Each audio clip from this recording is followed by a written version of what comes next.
The government has been on a roll on making sure these New York rappers might not see the light of day, man. The biggest situation going on right now is K-Flock was just named in an unsealed document by the FBI that has him possibly facing life in prison stemming from RICO charges, man.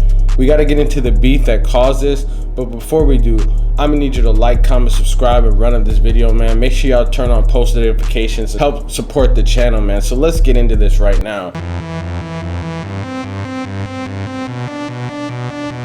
The United States Attorney's Office of the Southern District of New York has named 8 members of the Bronx gang, Surfside, aka Third Side, charged with murder, racketeering, and related offenses, and Kevin Perez's name came up in this. It says that Damian Williams, the United States Attorney for the Southern District of New York, and Keishan R.I.C.O, Commissioner of the NYPD, announced the unsealing today of an indictment charging Kevin Perez, aka K-Flock, David Mason, aka BJ, Evan Beedman, EJ, Nicholas Johnson, and a host of other people with racketeering, conspiracy, and other crimes related to their membership in Surfside, or DOA, a street gang based in Bronx, New York. On January 26, 2023, a superseding indictment was unsealed charging Isaiah Ralston, aka Zay Mana, and Michael Grant, aka AP, with racketeering, conspiracy, and other crimes related to their membership in Surfside, a gang also based in Bronx, New York, that has closely affiliations with Surfside. Perez, who is also charged with the gang-related murder of Oscar Hernandez, who was shot to death on December 16, 2021 in Hamilton Heights, section of Upper Manhattan. Perez, Mason, Beeman, Johnson, and Ralston and Grant were further charged with multiple other violent crimes in the connection with the Surfside and Third Side gangs, including attempted murder and assault with a deadly weapon, arising from 7 shootings committed in the Bronx between June 2020 and February 2022. They're saying from at least 2019 to 2022, members of Surfside and Third Side, 2 street gangs based in the 48th precinct in the Bronx, New York, aligned with one another to terrorize their own surrounding neighborhoods by committing indiscriminate shootings against members of rival gangs. Members of gangs also promoted gangs and gun violence on social media, and through their music they created and promoted, which referred real acts of violence. For years, Surfside and Third Side engaged in disputes with rival crews in the Bronx and Manhattan, which resulted in numerous acts of violence, including the following: the whole incident with Hernandez, the K-Flock gang and Roman shot at a rival gang members they're alleging in June 2020, and a whole bunch of other situations that went down, and they're saying that they were the ones that caused this. As an alleged member of Surfside 187 DOA, which is a block clique that basically consists of a lot of different people within the South Bronx, he's had a lot of publicized beefs with a number of different people that have spread to the internet, and none other than the Gunners and the Fords are actually his biggest rivals within the area.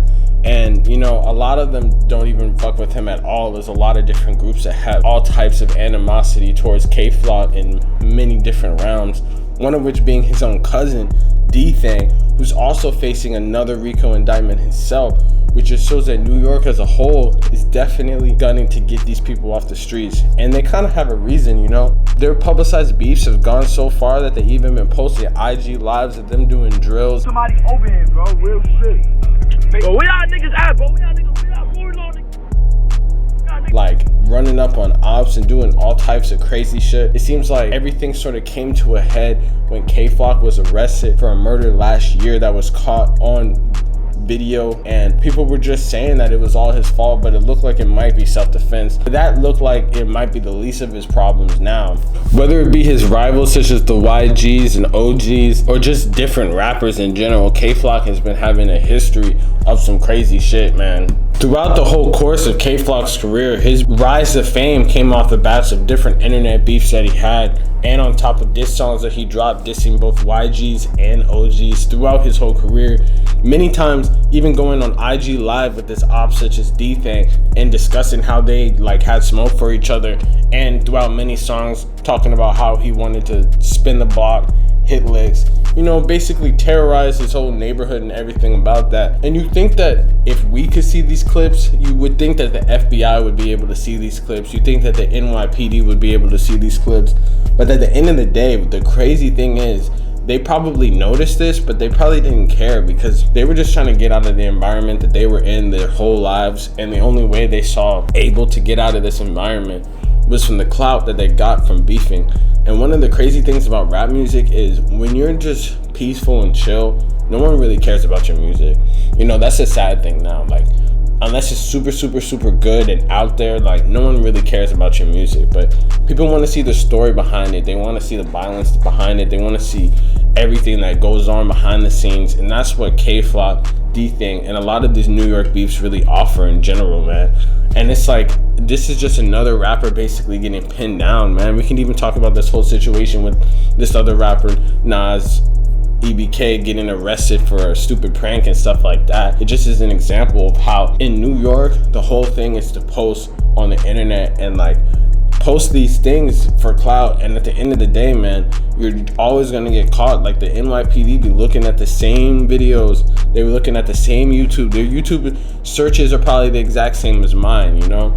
It seems like if we compare that with like Chicago, it's just so crazy because you look at Chicago and they were like actively tweeting each other and stuff and tweeting at their ops, talking about bodies and stuff like that, but they never actually got caught. Like King Von was doing that. He got out of jail multiple times. Nothing ever stood. Only way he died was through his own self just making poor decisions, which is the crazy thing. But New York is not like that. Notice how everyone who is a main hitter in New York is in jail. Look at Casanova. Look at Bobby Shmurda at the time. Like, they all face time. Look at Lil TJ's probably about to face time for these gun charges, man. It's definitely not a happy ending for these people. Now that it's a federal RICO basically clamping down on all of them, it's just looking like it's going to be an unfortunate situation where a career is just lost before it even really started, man.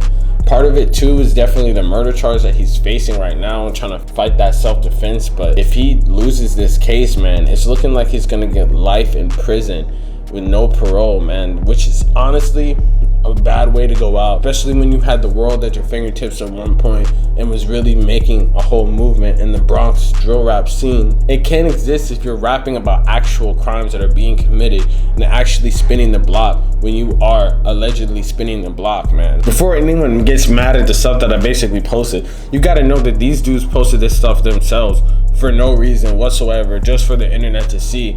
And obviously people are going to screen record that stuff and post it and stuff, and that's ultimately their downfall, you know? I feel like a lot of people weren't getting caught back in the day because of the fact that people weren't using social media for these reasons. But, you know, the clout chase must continue, and it's always going to catch up to you in the end, man. But it's just unfortunate that the beef between K-Flock and even like his cousin or people throughout New York is what ultimately took them down, because they lost focus of what they were actually trying to achieve, and they focused on the street stuff to really get clout, man, which is the sad thing. At the end of the day, you know, you can look at B-Love as an example. Like, yeah, at first he was definitely dissing and stuff, but most recently it didn't really seem like that's really like his MO. He was able to, you know, just be cool and just rise up the ranks of rap, sort of blow up for a little bit. Yeah, he's not as popular as he once was, but you know, at least he had a little moment and he had some type of fans to build that fan base into something else, man. The K-Flock situation is very unfortunate and it's not going to be resolved. And the way that he was moving so recklessly just shows that he's most likely not going to see any type of light of day or have some type of significant amount of time, man. But hey, let me know in the comments what y'all think about that shit, man. Real say shit. You already know what's going on. Make sure you like, comment, subscribe, man. Peace.